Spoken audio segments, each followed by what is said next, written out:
Greetings, true believers. Matt Hall here with this, the Alan Wake 2 Collector's Edition. I thought it might be fun to check it out on camera and look at what's inside, but I was thinking it'd be fun to do that for this as well, which came in the mail yesterday, and it's got some nice Poe tape on it, and it's this. It's the Poe This Road 12-inch record that also features 6 Deep Breaths, parentheses, extended. Well, it's actually parentheses AW, then extended.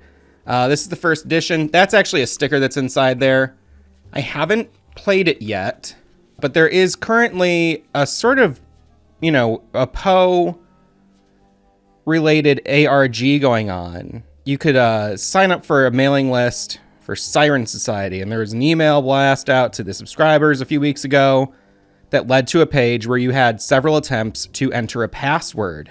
So far, no attempts have been successful, but I feel like there could be a clue in this record. Now, we haven't actually heard the extended version of 6 Deep Breath. We haven't actually heard the extended version of 6 Deep Breaths outside of this LP. As far as I could tell, when I was looking around online, I could not find the extended cut.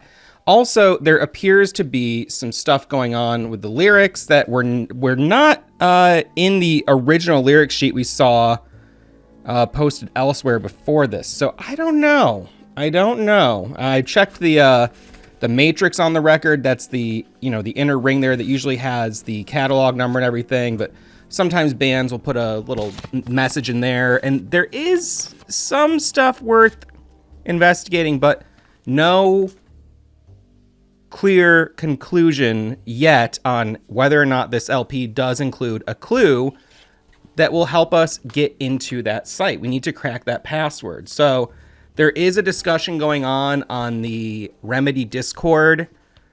There's a music channel with a thread covering the Siren Society ARG, but at the moment it doesn't seem like anyone has been successful on getting the password cracked. So anyway, that's a quick look at that record, and I'll do a deeper wow, this is big, sort of deeper dive into that LP once I listen to it. This is a lot. Okay, you can kind of see here.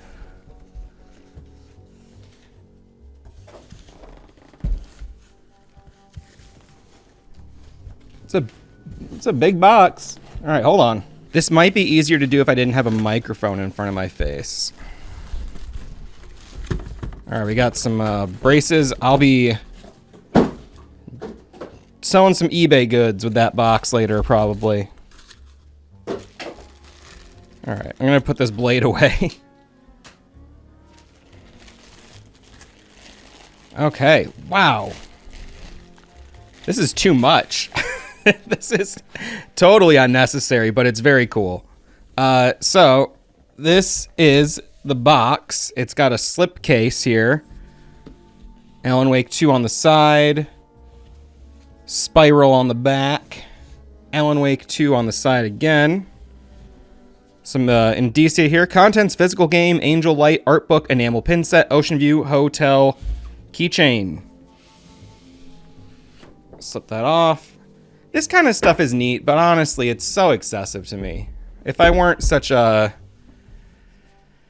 obsessive fan, I don't know. Not to say that I'm not totally excited and this is so cool and I love it, because I do, but it's also it's a lot. It's a lot. But I guess you got to put it all together in a box somehow, right? Oh, we have an introduction. Thank you for purchasing your Alan Wake 2 Collector's Edition. Please take a few minutes to look through this user's guide to familiarize yourself with the product. Okay, so it's got some information about the lamp here. It includes one removable USB cable as an alternative power source, requires 2 AAA batteries, not included. That's all right. If you got one of these, you didn't get any batteries, you can just hit up help@hiddenmachine.com and they'll send you some batteries. Use only fresh batteries, of course. Nothing but the freshest here at Hidden Machine. Low battery indicator. The manufacturer is not responsible for any radio or TV interference caused by unauthorized modifications to this equipment. Such modifications could void the user's authority to operate the equipment. Well, I'll be modding mine for sure to do some signal interruptions of some sort. Okay, here we have classic, a little Ziploc baggie. So much plastic, but what are you gonna do? Got the little twist ties. My cats love to find these anytime they can. I take them away though because I'm afraid they'll choke on them. They're so tiny. We've all seen a USB cable before, and if you haven't, Google USB cable. They all kind of look the same on one end, and then the other side is all sorts of different types of tips. This is a, I want to say like a micro or a mini USB. I think it's a mini USB. Kind of surprised it's not USB-C. So much stuff is USB-C lately. Goes right in there. And then we have, trying to see where my best focus point is here, the angel lamp. And it's light. It doesn't feel like I'm gonna break it. It feels firm, solid. It's painted really nicely. Good details, little rubber grippers on the bottom. I got an on and off switch. People are gonna love this. You know, I'm not a very like sentimental person, so I'll hang on to this for sure for a while. I don't know. You know what I mean? This is so neat. But in my mind, and maybe I'm getting too deep here for such a lighthearted video, but I really feel like, you know, cool stuff comes into your life, you let it go, more cool stuff comes. I don't know. You know, in terms of just like hanging on to belongings. Now, I have some stuff in my room that I've had since I was a child, but those things do, you know, everything has its own little timer. Things filter out. And so if I do ever get rid of this, I'll definitely make sure it goes to someone who would absolutely love it. Okay. This is a little more my speed right here. This is a little trinket. I'm opening it up right now. You know, I also say all this being someone who is clearly like a bit of an obsessive collector. I don't know if you can see, you know, between the gear and the books and all the other stuff you can't see, and this is just one room in the house. I do love my plastic crap. No, I'm kidding. I'm kidding about being crap. I do love my stuff, my toys, my goodies, my collections, my this and that, my knickknacks. But also, I'm giving stuff away all the time. I'm trading stuff in, swapping stuff out. I guess I'm just saying I'm not too sentimental. And so when I see this lamp, I go, where am I going to put the damn lamp? You know, I'd like to put it up for display. Maybe? I don't know. I got to think. Now, same thing with this. It's the Ocean View Hotel, I should say. Holiday Inn 665 room key. This is a exact replica of the one in the game, down to the very last detail, like where it says Remedy Entertainment on the back. No, I'm kidding again. This is pretty fucking sick. It looks good. Both of these items have like a real nice patina to them. You know, they look aged and weathered in a very realistic way. This is kind of like a, I don't know, what is it? Like a brushed copper type feel to it. It's got just like, you know, some of the details around the edges. It looks aged. It looks real. I love this kind of thing where you have an item that looks like it came out of the game. I do hang on to this, the Oh Dear Diner thermos. I think that is so cool. I love the objects that are a one-to-one as much as you can be. Now, the fact that it does have Remedy's information on the back, that's fine. But, you know, the fact that it is the right size, you know, sometimes you get these kinds of things. They're a goofy size sometimes. Something about, you know, realistic props I get a real thrill out of. I think they're really cool. So that's the key. All right, I'm going to pull that out last. So we have some enamel pins. I used to make pins, and I don't anymore. I used to have quite a pin collection. I sold it. Also had quite the keychain collection for a time, too. Speaking of keychains. We've got Watery Coffee World. We've got the moose and bear kind of cardboard cutouts. I think they are in the game, or they might be wooden cutouts. And then what is his name? Mr. Drippy, I think. I don't know. We have the Coffee World mascot right there. These things are neat. I never know what to do with things like this. They're not too heavy, which is good. I've had some enamel pins like this that are so heavy. I go, I can't even put this on anything. I put it on like a piece of fabric. It starts tearing the fabric. Starts weighing down my shirt so far. I got one of these going on.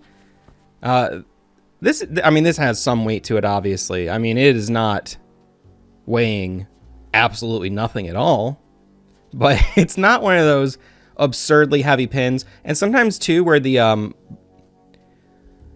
pin backs are, where the pin part of the pin is, sometimes they're weighted funny, and so when you put the pin on something, it kind of just like falls over on itself.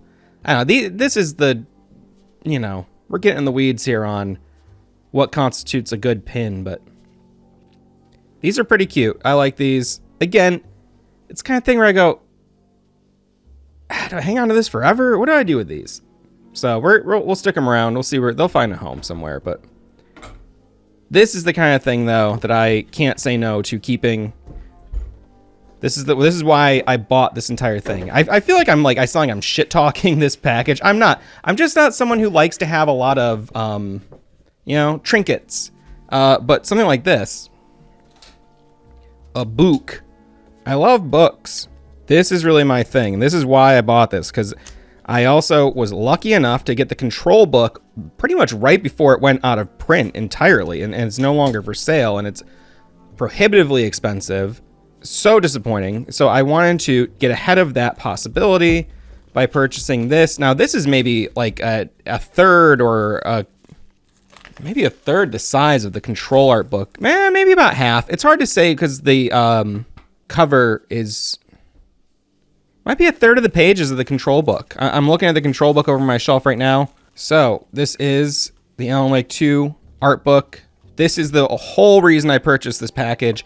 I also got a physical copy of the game, but I don't have a console, so I was fine buying digital. In fact, again, talking about just having too much stuff. I sold my physical game collection, and I've never really regretted it, except for when I see a certain game I sold for one price has gone way up since then. That's always kind of a stinger. But also, what are you going to do?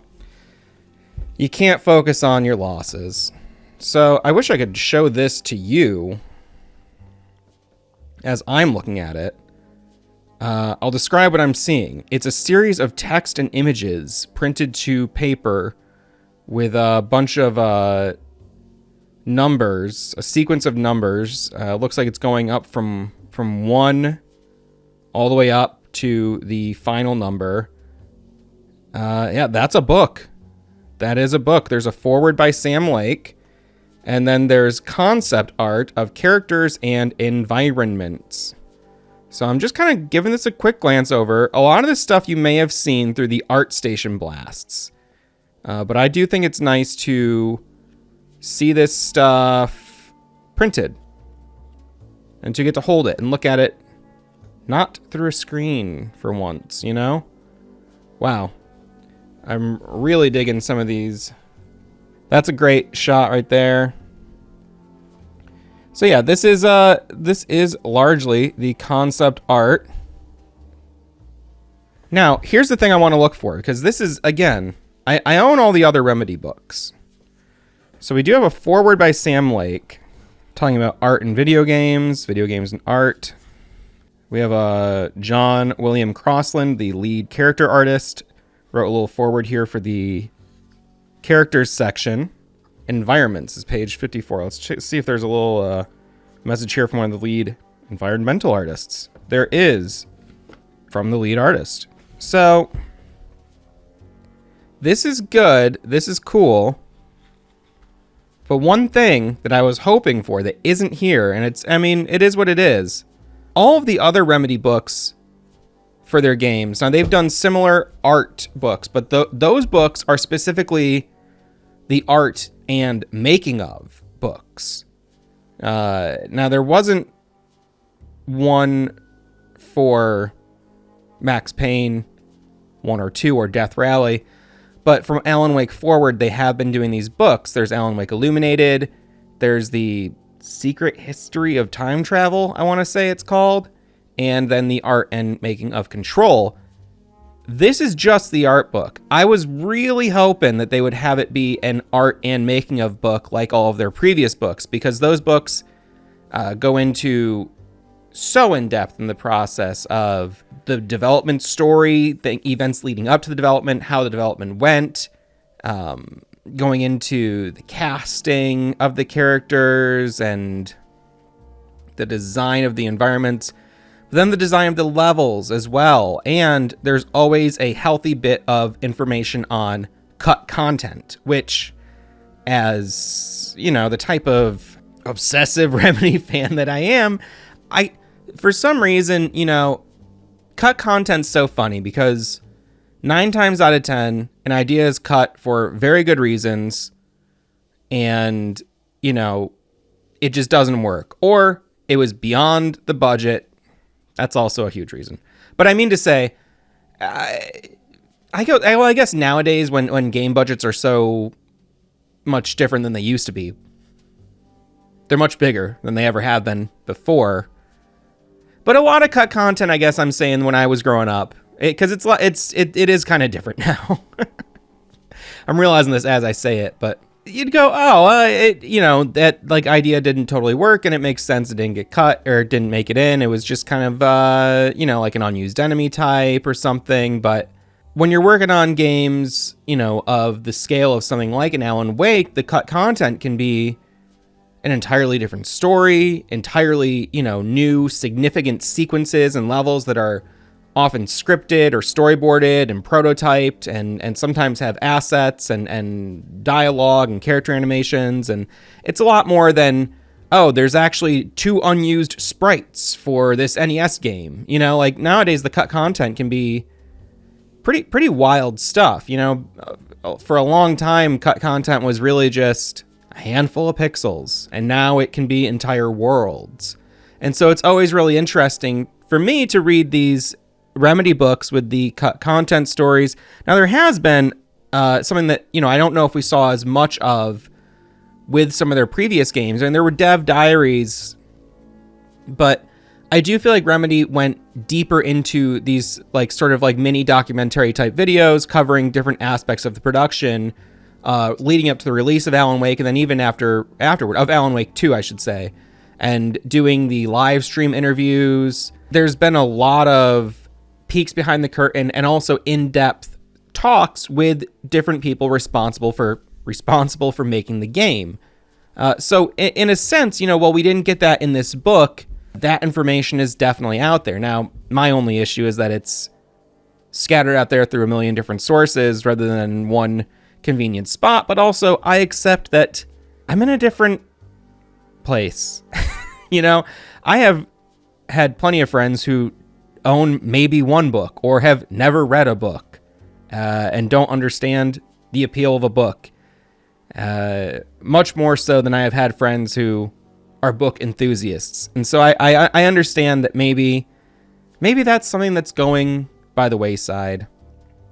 Or maybe not. You know, we do have companies like Lost and Cult who are doing incredible work for that sort of thing for certain games. I pre-ordered their Grasshopper Suda 51 book recently, which probably won't come for another year or so, but I'm very pumped to see that when it happens. And all their issues of Lock On are really incredible, in-depth, kind of looks at different aspects of gaming and game culture. But yeah, so I was hoping for that kind of thing to be in here, but the artwork itself is still quite a treat. And obviously that's also a huge part of those other books as well, is, you know, seeing all the concept art. And this is really wild stuff. I'd love to do like a deeper kind of maybe a flip through here. But again, a lot of this stuff you can see on ArtStation. So I'll leave a link down below in case you don't know where to find that directly. But yeah, seeing this stuff in sequence is really neat. You know, to me, it just hits different. Seeing Mr. Scratch there. That's really cool stuff. So this rules. I don't mean to sound disappointed, because I also knew it was a gamble because it just said the Alan Wake 2 art book. I go, oh, it'd be nice if it had something else, but I want that art book. I love art books. I've got a ton of them. I'm a big lover of books full of art. This is sick. All right, I'm going to spend some time flipping through. Wow, this looks so good. Damn. Here's Saga watching the van barrel through the forest here. Great scene in the game. Really cool to see how, you know, these concepts are dreamed up and then someone has to take that idea and put it into a picture, and that picture has to communicate so much, you know, like when you're playing with the score and the sound effects and the player, you know, the control and the response, and you're seeing the sprites and you're already deep invested into the story, and there's, I think I said the score as well, but, you know, the dynamic lighting, all those things, the tension with the enemies. You've got a lot that builds that mood, and it's really incredible to me to see concept art where someone can kind of, through just the one visual medium, communicate so much of what is intended to be experienced later through the visuals and 10 other things added on top of it, you know, to really accentuate that mood and that feeling and the impact that's, you know, supposed to be felt from a scene like that. But to see someone achieve that through just a still image, just a single still image, is so wild. So concept art rules. Concept artists are very special, and I know many of them are probably going to face extinction as more companies opt for cheapo AI solutions. But also I know plenty of concept artists who have no problem using AI to start an idea and then to build off of it. So maybe it's a more complicated issue than I'm making it out to be. Maybe it's not as absolute. Here we've got an early look at a character design for Ed Booker, which I think looks different than he does in the final game. And that's another interesting thing, you know, just seeing the different faces and body types and everything for these characters as they go from, you know, concept to finding the final actor and everything like that. Oh, wow, this is good stuff. Yeah, this is good stuff. This is very good stuff. So, again, we'll try to do a little flip through this eventually. As you know, we have our series on the channel, Flipping Through. But for now, that's that. That is the Alan Wake 2 Collector's Edition unboxed. We got, again, the book, the pins, this thing. And this is so much plastic. This is killing me. It's hard for me not to go, ugh. You know, when I think about all the microplastics in the, not only in nature, but deep within our bodies. It's like a very sick type of evolution. We'll be half organic, half plastic before too long. An entirely new being. And yeah, that's that. We got the keys, the cable, the pins, the lamp, the book, and of course, the game itself, which is over on the shelf because it came, I don't know, like 4 months before the rest of this stuff, which is probably a good move, you know, honestly. Or maybe it came like 2 months before. But I'm glad they were able to get the game to people. You know, a lot of folks were unwilling to play it digital only. I understand that. You know, you gotta stand for something or you'll run the risk, I hear, you know. Just what I've heard. I heard you might fall for anything. So with that, I'll say good night and thank you for watching. Hidden Machine out.